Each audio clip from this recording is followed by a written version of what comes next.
Hello everyone, Miriam here from Pain Outside the Box, and this is another short lesson from me, another insight just to make you more aware of the factors that may be contributing to your chronic pain symptoms, okay, and may be contributing to the persistence of pain and other symptoms, okay.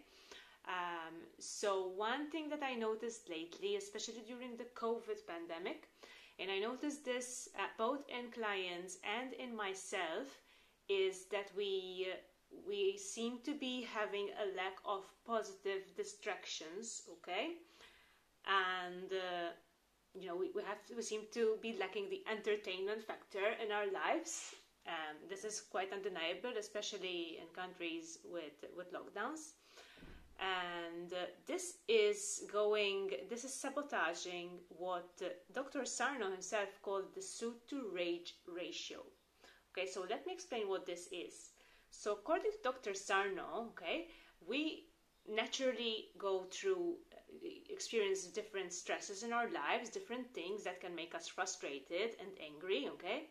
But at the same time, we may balance this anger out by having other enjoyable activities, connecting with people that we like, okay, releasing our stress, relaxing.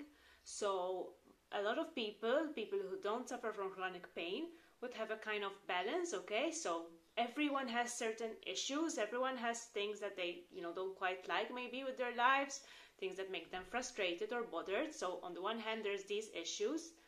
But in healthy people, like people with a healthy mind or a healthy lifestyle, manage to counteract this rising anger with other things and activities that serve to counteract them, basically. So enjoyable activities, activities that get them absorbed in the present moment, that they enjoy, that they can look forward to, okay? And of course, with COVID especially, a lot of people have found themselves in situations, in isolated situations, okay, especially those people who work from home like me, especially those people who are stay-at-home moms, okay, or people who live in areas, like in the countryside, people who don't have a lot of friends where they live, okay, or people who had friends but ended up not meeting them at all, okay, or who used to enjoy certain activities which have now been banned.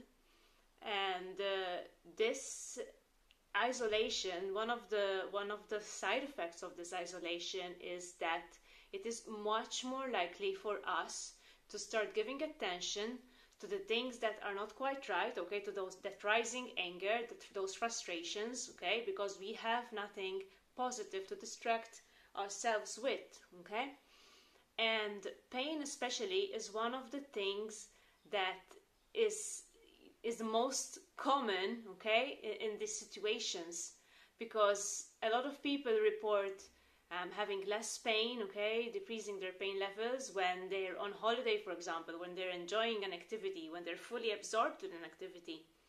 But having, more time alone at home, okay, not being able to do much, would naturally increase the likelihood of experiencing pain and of you giving more attention to the pain, okay, which is why it persists, because you give it so much more attention and worry, okay, because this is something that you can't ignore, especially if you're not regularly distracted, okay.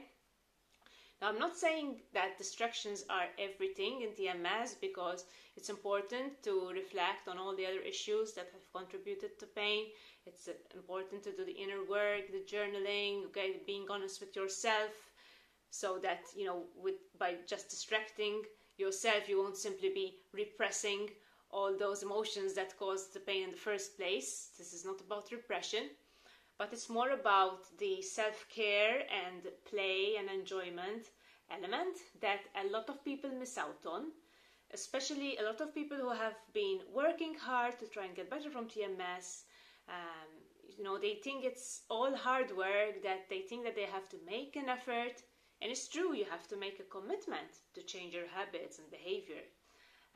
but they forget about this very important element, which is to induce the relaxation response to be able to let go.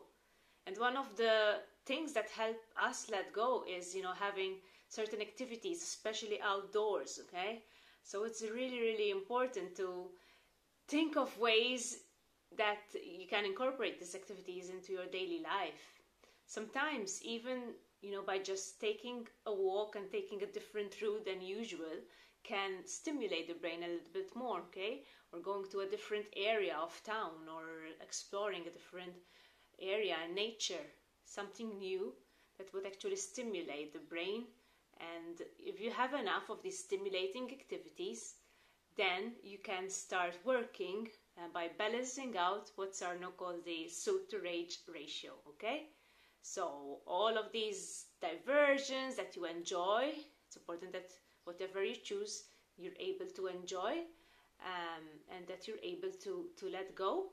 And all of these diversions will calm down the nervous system and actually make your other worries and threats feel less threatening, okay? Even though, of course, they're still there. And if I were to recall my own personal experience, now I realize how much this has helped me. Okay, so when I was healing, I started to focus on the things that I could actually do and enjoy, instead of just being the victim and thinking of all the things that I couldn't do. And one of the things I could do when I was recovering was I could actually drive and go to the beach, okay? Which is not so far from my house, as it was summer, and I could actually swim. So swimming was not so painful to me as walking, for example. So I could swim, so I focused on that. At the same time, I started enjoying swimming. I started doing it mindfully. I started immersing myself in the water and noticing how it felt like. And that served to stimulate me, to get me back to the present moment and to enjoy that present moment.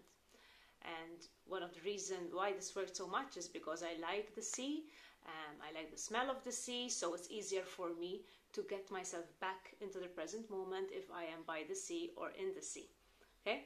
So I actually found my kind of therapy, my relaxation therapy. So rather than just, studying TMS and reading every TMS book out there, this routine of going to the beach very regularly actually really helped me.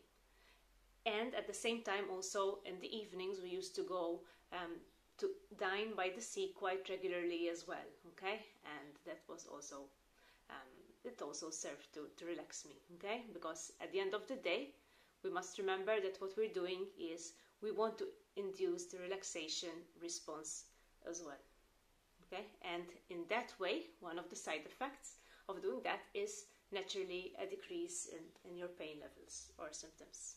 Because you relax and you start letting go, already the tension in your body is going to release, and at the same time you stop thinking about the symptoms constantly. Okay, so that's all for today. Just wanted you to be aware and maybe to get you thinking now that summer's coming, brainstorming some things that you might be able to do. Could be very simple, and so we could speed up your recovery. Okay, so you get more tips and techniques and insights in our program, Path to Pain Free, which I remind you is available for sale on my website, painoutsidethebox.com. I'll post the link below as well for all of those who need the structured program and more help day by day. Okay, so that's all for today. I wish you all a lovely week and see you next time. Bye.